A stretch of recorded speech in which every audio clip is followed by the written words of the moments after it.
Oi, crianças, que bom vocês aqui mais uma vez. E hoje o assunto é maravilhoso, hoje o assunto é missões. E antes da gente começar, vocês já sabem, né? Antes da gente começar, vamos orar, amém? Feche seus olhos. Pai, nós te agradecemos, Senhor, nós te agradecemos, te louvamos por mais essa oportunidade. Senhor, nós te pedimos que em nome de Jesus, o teu Espírito Santo tome conta desse lugar, tome conta, Senhor, dos nossos corações, que nos invada, Pai amado, por completo, para que assim, Senhor, enquanto aprendemos, possamos sentir a tua presença e possamos ser edificados, transformados para a tua honra e para a tua glória. Por isso, Senhor, a Deus, guarda, Senhor, esses ensinamentos em nosso coração para que ele não se perca e através, Senhor, desses ensinamentos nós possamos produzir frutos para a tua honra e para a tua glória, em nome de Jesus. Amém. Amém? Vamos começar? Bom, como aprendemos, Saulo ele foi escolhido por Deus para um ministério muito especial. Ele tinha um chamado por Deus para o quê? Evangelizar. Amém?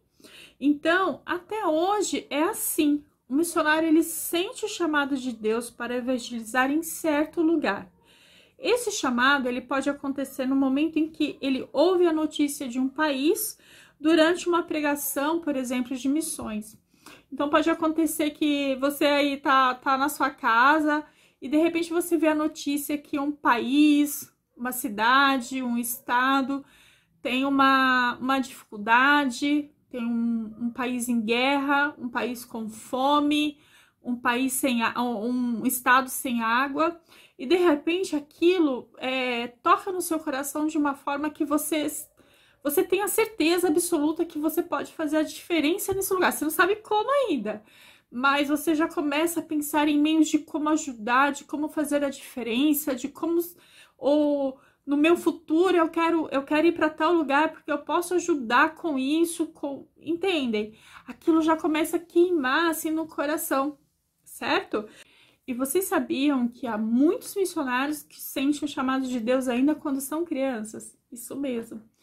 Então, mesmo quando você é criança, você sente algo já diferente ali no seu coração, sabe? Como eu estava falando, você pode, de repente, olhar para uma situação e falar assim, não, nisso eu consigo fazer, nisso eu posso fazer a diferença. Eu estudando para poder falar aqui com vocês, isso foi muito forte na minha lembrança, porque quando eu era criança, eu sentia uma vontade assim muito profunda de, por exemplo, todas as pessoas que eu via na rua, eu queria levar a pessoa para dentro da minha casa. Minha mãe não deixava, é óbvio, mas assim, eu queria que as pessoas pudessem tomar banho.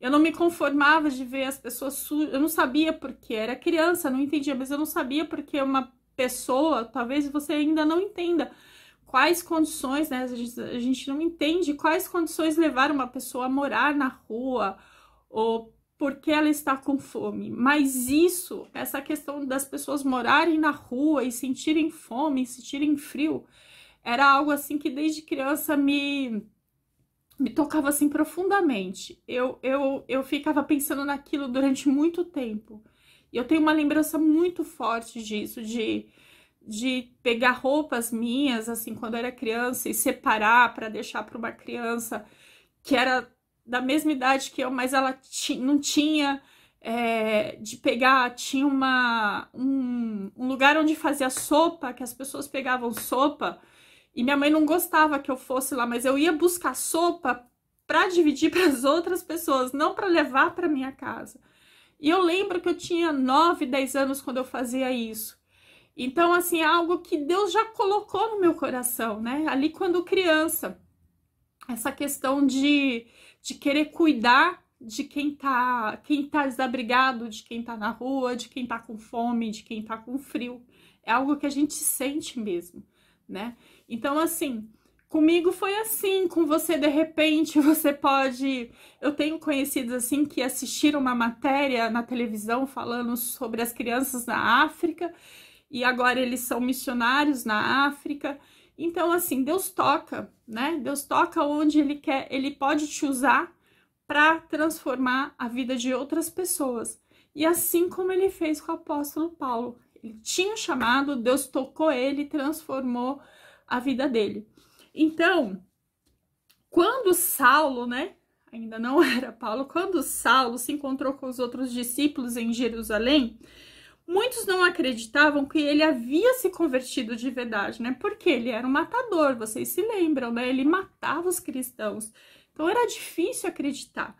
Mas Barnabé acreditou e conversou com os discípulos.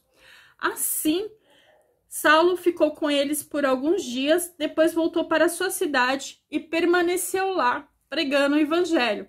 Então, quando Saulo, ele ficou ali com os discípulos, ele ficou o quê? Ele ficou aprendendo, né? Ele ficou aprendendo sobre Jesus, ele ficou aprendendo como os discípulos faziam, não é verdade?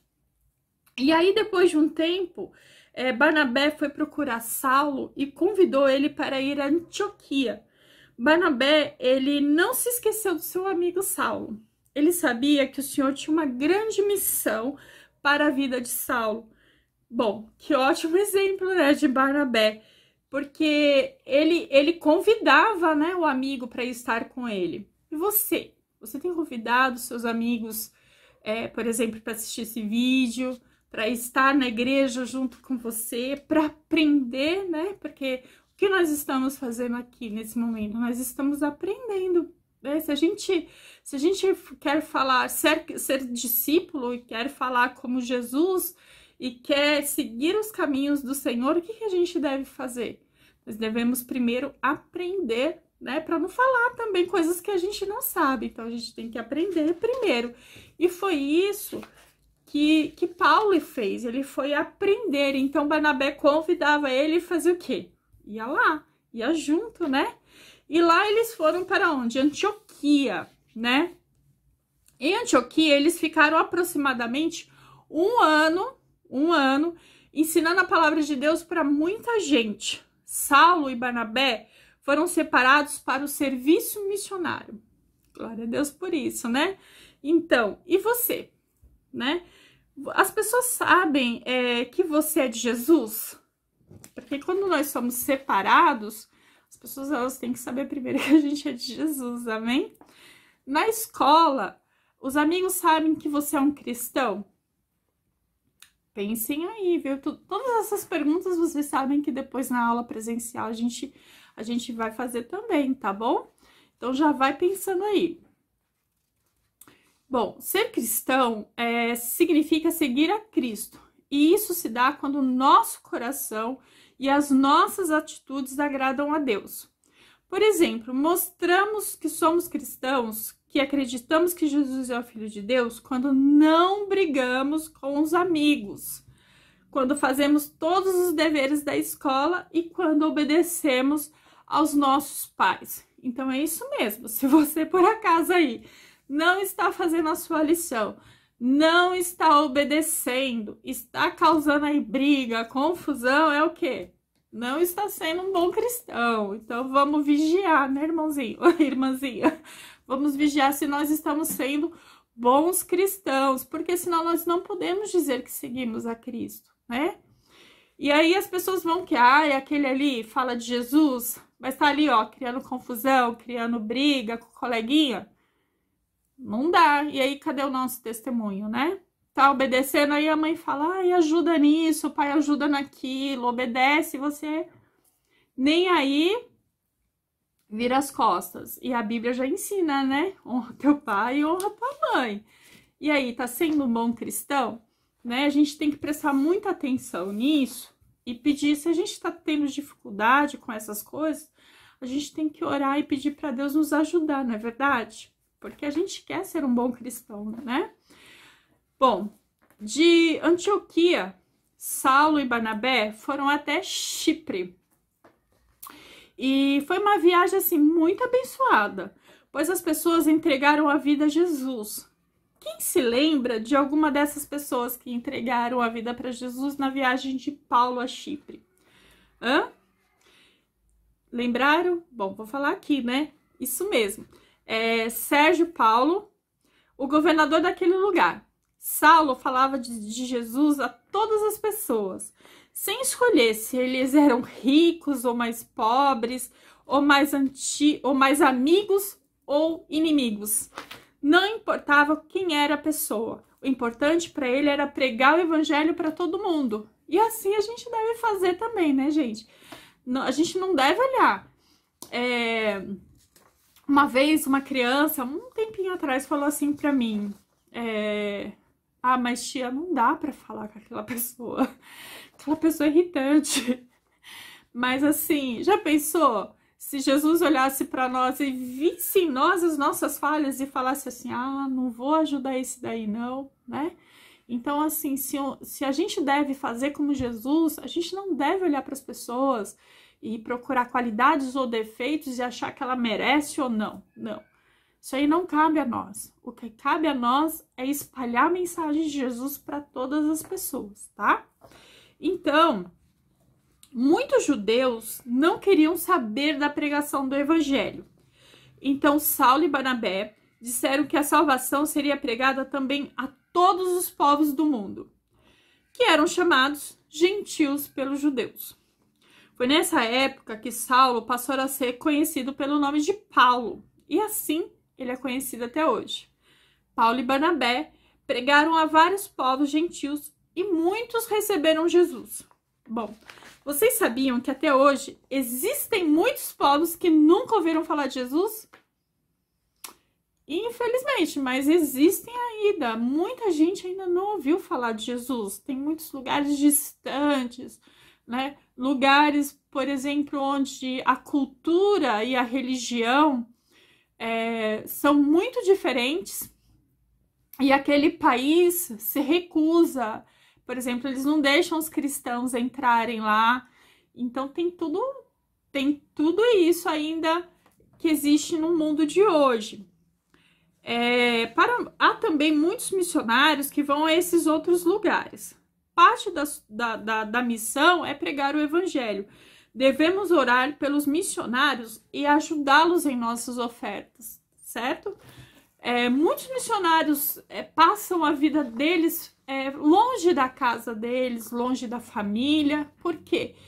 Eles fazem isso por um chamado que Deus colocou ali no coração deles. Então, eles vão até outros países muito difíceis, às vezes, de permanecer, de ficar lá, porque eles não são aceitos, né? E mesmo assim, eles vão para poder pregar o evangelho. E com isso, o que o evangelho de Jesus ele é também, né? Ele é amor. Então, os missionários, eles compartilham Jesus, eles compartilham o amor. E o que Jesus fazia? Jesus não operava milagres? Jesus não operou milagres na multiplicação de pães e peixes, trazendo comida para aqueles que tinham fome? Os missionários, eles fazem isso, né? Através dos missionários tem tido assim muitos milagres de transformação, de cura, trazendo também alimentação para o povo, não só alimentação de pão mesmo, de comida mesmo, mas uma alimentação espiritual, porque o povo também tem fome, né, do Espírito Santo de Deus. Então os missionários, eles fazem isso, eles matam essa fome. Por isso que muitos missionários precisam de muita ajuda, assim, das nossas orações, de dinheiro, de roupa, do que vocês imaginarem, o missionário ele precisa, né? Outro dia um amigo, ele tava pedindo sabonete, né? Por quê? Pra gente é uma coisa, você vai pro banheiro tomar banho, o que tem lá? Sabonete. Mas muitos missionários, pela dificuldade que passam em certos países, em certos lugares, às vezes falta até um sabonete. Isso mesmo. Então a gente deve orar para que eles sejam abastecidos de tudo que eles precisam, sejam de produtos de higiene, sejam de roupas, sejam de dinheiro. Mas também devemos orar para que os missionários, eles possam levar a palavra, né? Nesses tempos assim tão difíceis, mas que eles são perseguidos também, né? Eles são perseguidos por pessoas que não querem deixar o evangelho entrar. Então eles são perseguidos assim, presos nos lugares, né? Então nós devemos orar para que Deus proteja os missionários, amém? E os abasteçam daquilo que eles precisam. Aprendemos, né, que nessa viagem de Paulo e Barnabé, eles foram grandes missionários. E nós também podemos falar de Jesus aqui mesmo. Aí onde você tá, você pode falar de Jesus para os seus amigos de escola, para os seus vizinhos e para a sua família. Porque tem algumas pessoas, né, às vezes você é cristão, os seus pais, né, você tá num lar cristão e às vezes dentro da sua família tem pessoas que ainda não conhecem Jesus. Então, que possamos levar também a palavra do Senhor para essas pessoas que ainda não conhecem Jesus. Isso é missão? Sim, isso é uma missão, porque o Senhor nos ensinou na sua palavra o quê? Ide e pregai o evangelho. Então, nós temos que fazer o quê? Ir e falar de Jesus para as pessoas. Isso é missão também, amém? Mas também nós devemos orar pelos missionários que estão trabalhando em outros lugares. Então, vamos fazer isso agora e vamos fazer isso junto comigo? Vamos orar pelos missionários? Amém? Então, feche seus olhos e vamos nos dedicar esse tempo aos missionários que precisam da nossa oração. Feche seus olhos. Pai querido, nós queremos primeiramente te agradecer por esse estudo, porque eles nos trouxe, Senhor, uma visão maior do que esse chamado tão lindo que é de evangelizar, Senhor. Pai, por isso, Senhor, nós queremos te pedir por cada pessoa que o Senhor levantou, que o Senhor comissionou, que o Senhor enviou, Senhor, para esse chamado. Pai, que em nome de Jesus, Senhor, coloque a mão sobre eles nesse momento. Pai, se o que eles precisam, Senhor, do que eles precisam, Senhor, em nome de Jesus, os abastecem, Pai. Pai, que seja comida, seja roupa, seja dinheiro, Pai, seja palavra, Senhor. Em nome de Jesus, nós pedimos, Senhor, que o Senhor traga a palavra necessária, Senhor, para que eles possam atravessar fronteiras, para que não haja barreiras, Senhor, para cada um dos seus missionários cumprir o teu chamado nessa terra, Pai. Em nome de Jesus, nós te pedimos, Senhor, que o teu Espírito Santo seja com eles, aonde eles estiverem, Senhor, nesse momento, que eles possam sentir o calor e o abraço do teu Espírito, Senhor, trazendo, Senhor, a segurança e a confiança que eles tanto precisam, Senhor, em momentos de dificuldade. Pai, em nome de Jesus, Senhor, sê com eles em todos os momentos. E, Senhor, não permita que, em nome de Jesus, Senhor, eles saiam, Senhor, do seu campo como fracassados. Mas, Pai, que em nome de Jesus, que eles sejam vitoriosos naquilo que o Senhor confiou e deu na mão deles, Pai. Em nome de Jesus, Senhor, nós te agradecemos, Senhor, e te louvamos, Senhor. Em nome de Jesus, amém. Amém. Muito bom, né? Muito bom esse estudo. Vamos continuar orando pelos missionários, vamos continuar nos capacitando, fazer como Paulo, né? Aprender e aprender sempre, para que Deus possa nos capacitar de cumprir o ID aonde quer que Ele possa nos enviar. Amém? Fiquem com Deus, uma ótima semana, Deus abençoe.